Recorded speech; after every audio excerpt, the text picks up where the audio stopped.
Indonesia ini negara agama. Jadi kalau ada orang bilang Indonesia bukan negara agama, berarti dia tidak paham dasar ideologi ideologi negara. Karena kenapa saya katakan negara Indonesia adalah negara agama? Di dalam Pancasila pertama sudah dikatakan ketuhanan yang Maha Esa. Artinya yang tidak bertuhan komunis nggak boleh tinggal di Indonesia. Keluar sana. Yang ingin merubah Pancasila seperti pergi. kata Megawati itu ya, suruh keluar dari Indonesia. Kata Megawati ya, tahun kemarin ya. Iya, suruh keluar. Yang ingin merubah Pancasila keluar dari Indonesia. Ayo silakan yang merasa ingin merubah Pancasila keluar. Sekarang. Ya. Itu kan.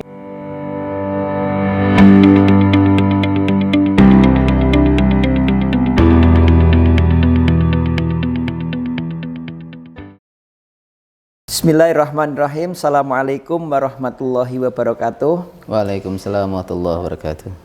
Pagi ini kita tim Secangkir Kopi TV berkesempatan silaturahmi dengan Ustadz Dr. Kiai Haji Bukhari Abdus Somad, pimpinan Pondok Pesantren Al Mustama Al Islami. Assalamualaikum Ustadz. Waalaikumsalam. Ahlan wa sahlan. Alhamdulillah, masya Allah. Gimana kabar sehat? Alhamdulillah. Ini Dr. Lutfi nih, subhanallah. Ana dapat kehormatan dikunjungin oleh beliau silaturahmi. Seharusnya ana yang takzim dengan beliau nih ya. Masya Allah.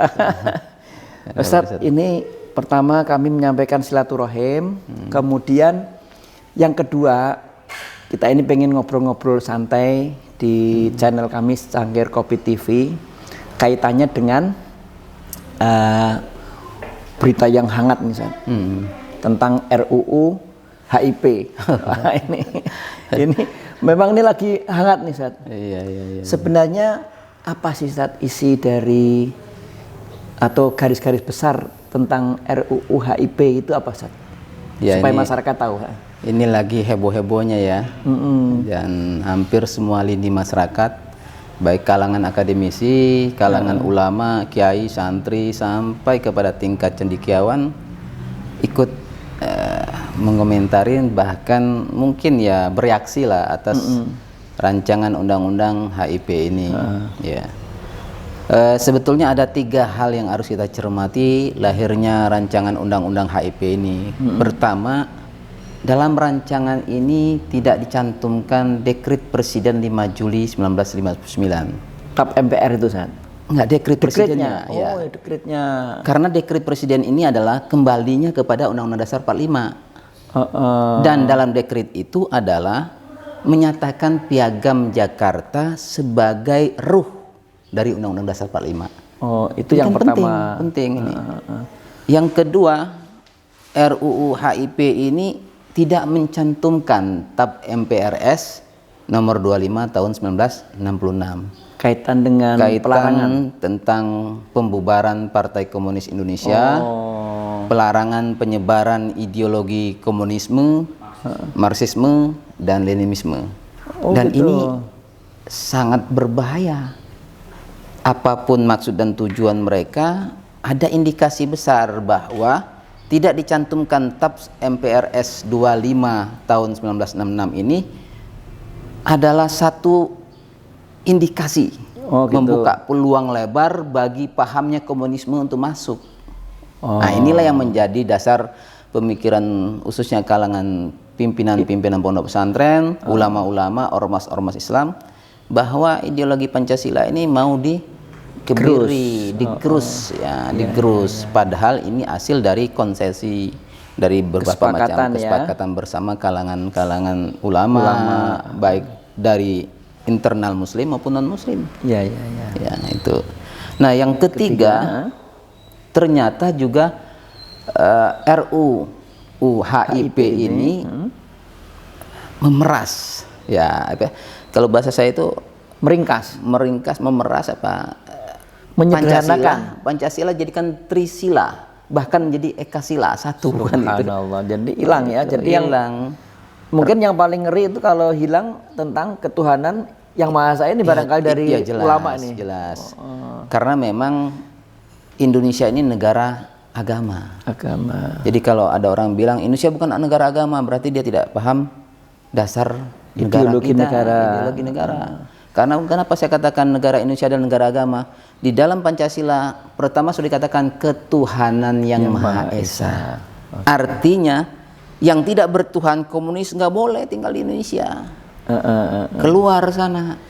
Yang ingin merubah Pancasila seperti pergi. kata Megawati itu ya, suruh keluar dari Indonesia. Kata Megawati ya tahun kemarin ya. Iya, suruh keluar. Yang ingin merubah Pancasila keluar dari Indonesia. Ayo silakan yang merasa ingin merubah Pancasila keluar. Sekarang. Ya. Itu kan. Ini kayak apa namanya, senjata makan tuan. Baik. Terus Ustadz, kira-kira kerugian apa Ustadz kalau misalnya sampai RUU ini disahkan gitu? Jelas satu, nanti akan menimbulkan gejolak sosial. Kalau kerugian jelas, kerugian dari sisi ideologi umat Islam dan kesatuan bangsa juga. Berarti bisa ada jadi, semacam kemunduran gitu Ustadz? Tidak saja kemunduran, bisa jadi RUU HIP ini mungkin awal akan membuat kehancuran Indonesia dan pecahnya Indonesia. Ya, bisa jadi, dan perlu kita waspada apa motif di balik ini semua.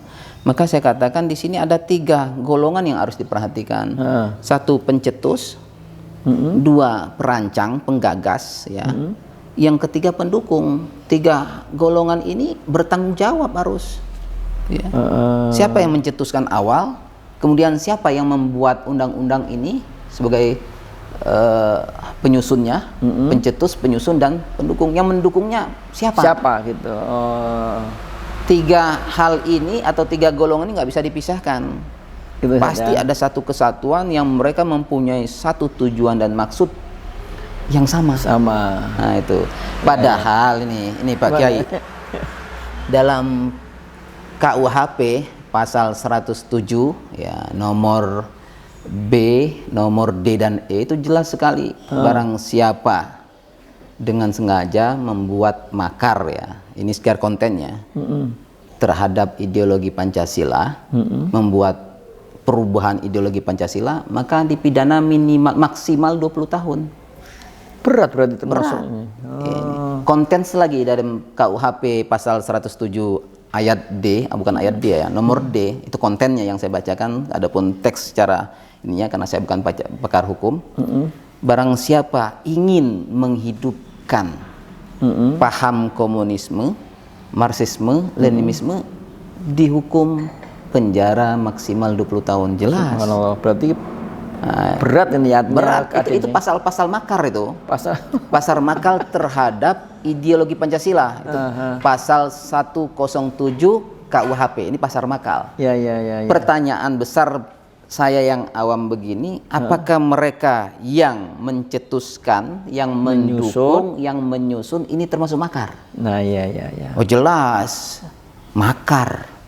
Nah, jadi mudah-mudahan nanti ini harus Kapolri harus bertanggung jawab ini, selidikin mereka, tangkap mereka. Kalau kata Megawati, usir dari Indonesia. Gitu. Ya. Jadi, saya sepakat dengan kata-kata Megawati ini, sepakat saya. Usir mereka. Yang mau merubah, yang ingin merubah ideologi ini. negara. Nah, tinggal partai mana yang mengusulkan ini, usir dia.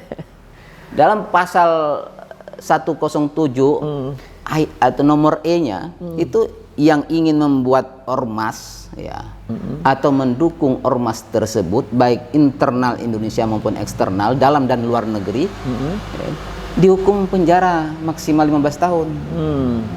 Nah, jelas sekali kan. Sekarang gini, Ustaz.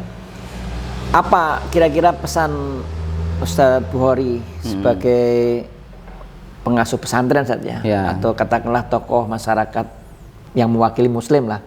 Kira-kira apa pesan Ustadz untuk kaum muslimin khususnya? Pertama, untuk anak bangsa, tidak saja saya tujukan kepada saudara saya muslimin, seluruh anak bangsa, kita harus waspada bahwa anak cucu PKI tidak tinggal diam. Mereka terstruktur masif, ingin bangkit kembali, bahkan akan balas dendam. Ya, balas dendam dan akan mengobrak-abrik NKRI, jelas itu, tidak bisa dibohongin.